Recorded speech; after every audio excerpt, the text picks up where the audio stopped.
Assalamualaikum warahmatullahi wabarakatuh. Kembali lagi bersama saya Miftah Luda dalam Bicara Bola. Pada kesempatan kali ini kita akan membahas lanjutan Liga Champions babak semifinal antara Manchester City menghadapi Real Madrid. Kedua tim ini pada dasarnya di liga masing-masing di musim ini sama-sama memuncaki klasemen sementara. Dan kedua tim ini juga pernah bertemu di beberapa musim yang lalu. Bahkan di musim kemarin City mampu memenangi laga di babak 8 besar menghadapi Real Madrid. Maka 2 musim yang lalu maksud saya. Maka dari itu kedua tim ini tentunya akan lebih ganas lagi ketika bertemu untuk memperebutkan satu tiket ke final Liga Champions. Ya, selengkapnya kita akan bahas ulasan di video kali ini.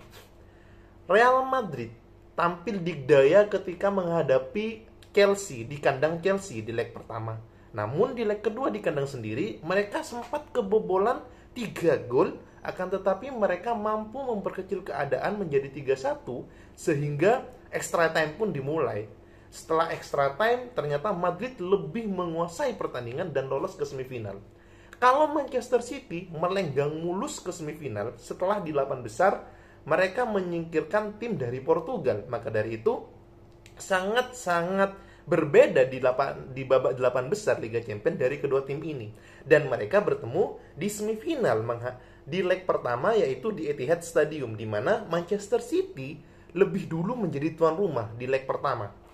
Manchester City salah satu tim di Liga Champions maupun di Liga Inggris yang sangat dikdaya pada musim ini dan musim kemarin. Bahkan mereka masuk final musim kemarin akan tetapi takluk kepada Chelsea di akhir Liga Champions, yaitu di final Liga Champions musim 2020-2021. Sekarang Pep ingin membuktikan lagi bahwa Manchester City mampu berbicara banyak dan akan memenangkan gelar ini. Nah, tapi sebelumnya harus melewati Real Madrid ini, karena Real Madrid merupakan salah satu tim yang notabene merupakan tim yang counter attack-nya sangat mematikan. Lini depan mereka sangat cepat, ditambah Benzema yang haus gol. Lini sayap sangat cepat, lini tengah yang mampu memberikan umpan yang sangat matang. Di situ yang perlu diwaspadai oleh Manchester City, karena Manchester City lagi krisis lini pertahanan. Mereka banyak kehilangan pemain akibat cedera maupun akumulasi kartu. Joe Cancelo akumulasi kartu, Kyle Walker cedera, John Stone sebenarnya cedera tapi dipaksakan main karena beberapa persen fit. Akan tetapi ketika John Stone ditempatkan di sisi back sayap kanan, banyak bola yang kehilangan. Dan selebihnya Manchester City menurunkan para pemain yang dipilihnya. Terlebih dia menurunkan Gabriel Jesus yang pertandingan sebelumnya menghadapi Watford menciptakan 4 gol. Ya, seperti biasa kalau Real Madrid tetap mengandalkan lini tengahnya tapi minus Casemiro digantikan oleh Valverde dan lini pertahanan yang sama seperti beberapa laga yang lain. Nah, kalau kita masuk ke pertandingan, kalau kita masuk ke laganya, maka Manchester City sejak menit awal langsung mengurung pertahanan dari Real Madrid.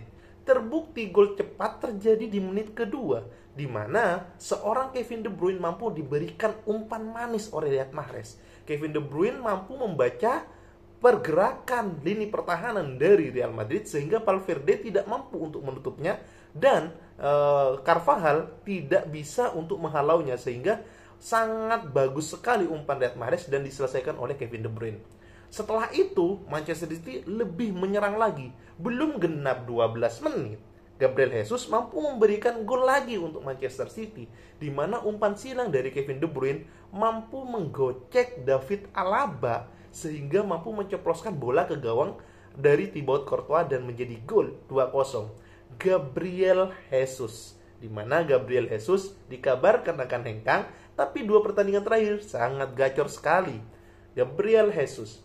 Selain itu Manchester City juga beberapa mengalami catatan, yaitu di lini pertahanan mereka agak sedikit kendor, di mana right back-nya atau back kanannya tidak menjadi back kanan murni Joe Cancelo maupun Kyle Walker, akan tetapi John Stone yang menempati. Tapi di menit-menit pertengahan babak pertama John Stone agak sedikit terganggu kayaknya ototnya, sehingga digantikanlah oleh Fernandinho. Maka dari itu, ketika Verna lagi main, Fernandinho mampu memberikan kejutan-kejutan kepada Manchester City. Terlebih, Manchester City agak sedikit lebih tenang ketika Verna yang main. Akan tetapi, Manchester City tetaplah Manchester City, di mana lini pertahanannya ketika right back-nya atau lini pertahanannya agak sedikit kacau, Manchester City agak sedikit kendor. Alhasil, Benzema mampu memanfaatkan itu di menit hampir akhir menit babak pertama, di mana umpan dari Ferland Mendy sangat bagus dan Benzema tahu betul gimana memanfaatkan peluang tersebut dan mengecoh kiper Ederson Moraes. Benzema merupakan salah satu striker yang notabene sangat bagus dalam proses finishing, penyelesaian gol. Hasil 2-1 untuk keunggulan Manchester City di babak pertama. Bagaimana babak kedua? Babak kedua saya agak sedikit deg-degan karena kita tahu bahwa Manchester City ketika Fernandinho main di sebelah kiri dan lawannya adalah Vinicius Junior, tentunya mereka agak sedikit keteteran. Vinicius dengan kecepatan yang cepat serta kelincahan dan finishing yang mantap harus menghadapi seorang yang senior sekali, yaitu Fernandinho, yang mungkin kecepatannya tidak seperti yang dulu lagi. Maka dari itu agak sedikit deg-degan di babak kedua. Akan tetapi Verna menjawab semuanya, di mana ketika umpan silang dari Fernandinho mampu diselesaikan oleh Phil Foden. Tapi tidak berselang lama, 2 menit kemudian Verna digempur habis oleh Vinicius Junior, sehingga Vinicius Junior mampu mencoploskan bola ke gawang dari Ederson Moraes. Skor 3-2. Apakah berhenti sampai situ? Tidak. Di sini banjir-banjirnya gol. Ketika sudah Manchester City kebobolan, langsung Manchester City mengurung lagi. Seandainya kita berandai-andai, semua peluang yang diciptakan oleh Riyad Mahrez baik di babak pertama dan babak kedua, banyak gol yang akan dihadapi oleh City. Riyad Mahrez di babak pertama saja peluang emasnya yaitu datang di menit-menit terakhir di babak pertama, tapi tendangan sepakan kanannya hanya menyamping di sisi gawang. Di babak kedua, Riyad Mahrez mampu memberikan tendangan silang atau tendangan melengkung ke yang jauh, kan tetapi masih Dewi Fortuna tidak menghampiri dirinya sehingga bola kepental ke tiang dan jatuh ke Phil Foden. Namun Phil Foden lagi-lagi tidak mampu memanfaatkannya sehingga skor tetap bertahan 3-2 tersebut. Akan tetapi ketika seorang Bernardo Silva lagi membawa bola di depan kotak penalti dan tendangannya langsung menghasilkan gol 4-2 untuk Manchester City. Dan apakah Manchester City akan berhenti seperti itu? Enggak. Manchester City terus menyerang, menggempur pertahanan dari Real Madrid. Akan tetapi Real Madrid mendapatkan keuntungan, yaitu melalui titik penalti di menit 81, di mana Karim Benzema mampu mencoploskan dengan bola chip atau panenka yang khas dari tendangan bola titik penalti. Maka dari itu skor akhir 4-3. 4-3 ini, skor merupakan 4-3 ini yang patut kita kejar lagi di leg kedua, karena di leg pertama Madrid mampu memberikan 3 gol. Maka dari itu di leg kedua harus mati-matian agar defisit golnya dari Manchester City dan Real Madrid agak sedikit banyak dan memenangi pertandingan di semifinal ini. Ada beberapa catatan yang penting ketika menghadapi Real Madrid ini. Ada 4 catatan yang saya tulis dalam Twitter saya.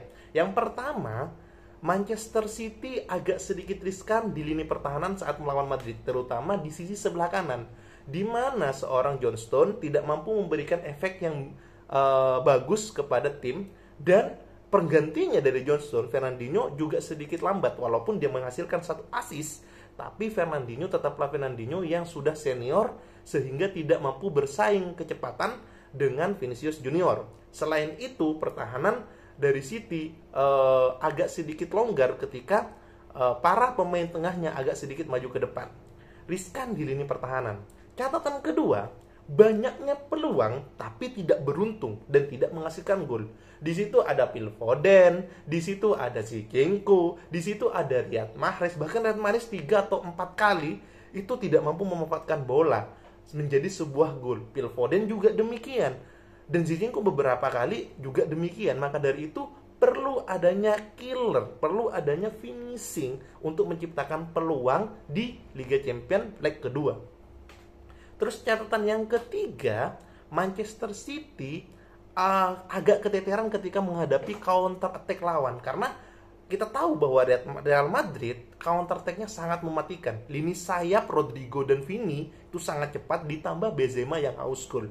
Sebaiknya 3 catatan ini ditambah dengan 4 catatan di mana Real Madrid di mana Manchester City melakukan kesalahan elementer, di mana gol yang harusnya tidak menjadi sebuah gol akhirnya terjadi akibat Vini yang terlalu cepat dan Fernandinho tidak mampu memanfaatkan peluang atau tidak mampu memanfaatkan bola, sehingga Vini mampu menceploskan bola ke gawang dari Manchester City. Yang kedua, kesalahan elementer dari seorang Laporte, di mana handsball tidak harusnya terjadi di dalam kotak penalti. 4 catatan ini tentunya akan menjadi sebuah catatan buat Pep Guardiola di leg kedua. Semoga Manchester City lebih baik ke depannya dan menghasilkan kemenangan di semifinal ini. Mungkin itu review yang bisa saya sampaikan. Semoga di pertandingan berikutnya City akan menang. See you.